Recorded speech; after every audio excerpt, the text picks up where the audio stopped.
AIMIM के सांसद असदुद्दीन ओवैसी ने शपथ ग्रहण के दौरान जय फिलिस्तीन के नारे लगाए।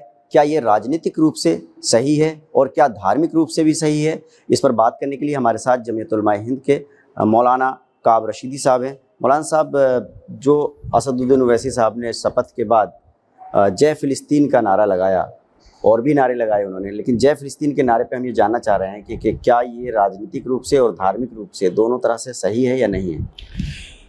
देखिए, फ़लस्तीन के लिए आवाज़ उठाना ये तो भारत की 77 साला फॉरेन पॉलिसी का परिणाम है।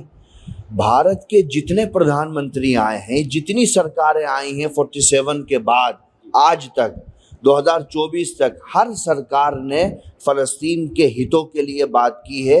पार्लियामेंट के अंदर फ़लस्तीन के हितों के लिए बात हुई है और भारत हमेशा से एक सॉवरेन संप्रभुत्व राज्य के तौर पर फ़लस्तीन को दुनिया के पटल पे देखना चाहता है। तो अगर फ़लस्तीन के लिए कोई सदस्य पार्लियामेंट के अंदर आवाज़ उठाता है तो ये तो मानवता के साथ में बहुत बड़ा सहयोग है।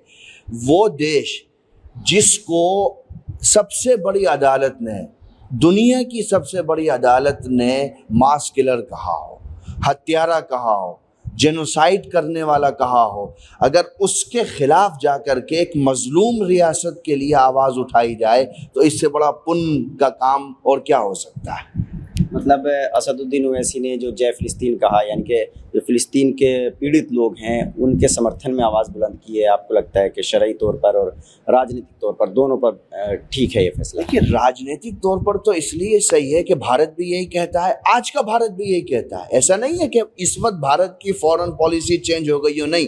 दूसरा ये कि इंटरनेशनल कोर्ट ऑफ जस्टिस क्या कह रहा है। भाई, मैं अगर कोई बात कहूं तो आप कह सकते हो कि मैं प्रो मुस्लिम हूं। इंटरनेशनल कोर्ट ऑफ जस्टिस में तो मुसलमान नहीं है, उसने कहा है कि मास किलर है, हत्यारा है, बच्चों का कत्ल किया, 50,000 से जायद मासूमों को मार दिया इन्होंने। इनसे बड़ा आतंकवादी दुनिया में और कौन हो सकता है? इजराइल से बड़ा आतंकवादी कौन हो सकता है? इसको कहने में कोई संकोच ही नहीं है। और जो आज इजराइल के साथ खड़ा है, इतिहास उसको मास किलर के रूप में किताबों के अंदर दर्ज करेगा। और जहाँ तक धार्मिक तौर पर आपने सवाल किया है, देखिए, आप मुझे फ़लस्तीन से अलग नहीं कर सकते और ना आप मस्जिद अक़सा को मुझसे अलग कर सकते हैं। मैं जिस किताब को मानता हूँ उस किताब में कहा गया है कि सुब्हानल्लज़ी अस्रा बिअब्दिही लैलन मिनल मस्जिदिल हराम इलल मस्जिदिल अक़सा। मस्जिद अक़सा का जिक्र है। मैंने तो कॉन्स्टिट्यूशन क्लब में कहा था कि जो आवाज़ फ़लस्तीन की बुनियादों को कमज़ोर करेगी हम उसके ख़िलाफ़ लड़ेंगे। तो फ़लस्तीन के साथ खड़ा होना भारत के नागरिक होने के तौर पर मेरा संवैधानिक दायित्व भी है और मैं मुसलमान हूं तो मेरा धार्मिक कर्तव्य भी है कि मैं फ़लस्तीन की मजलूम आवाज़ के साथ में खड़ा रहूं। और कभी दुनिया की कोई शक्ति मुझको मस्जिद अक़सा से अलग नहीं कर सकती है और मस्जिद अक़सा को मुझसे अलग नहीं कर सकती। इसमें किंतु परंतु इफ बट कुछ भी नहीं है।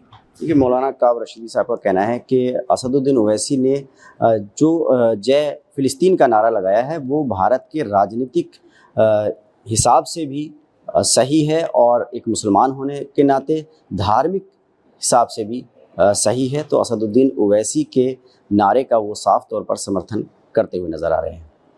Ubaidur Rahman, news network, Moradabad.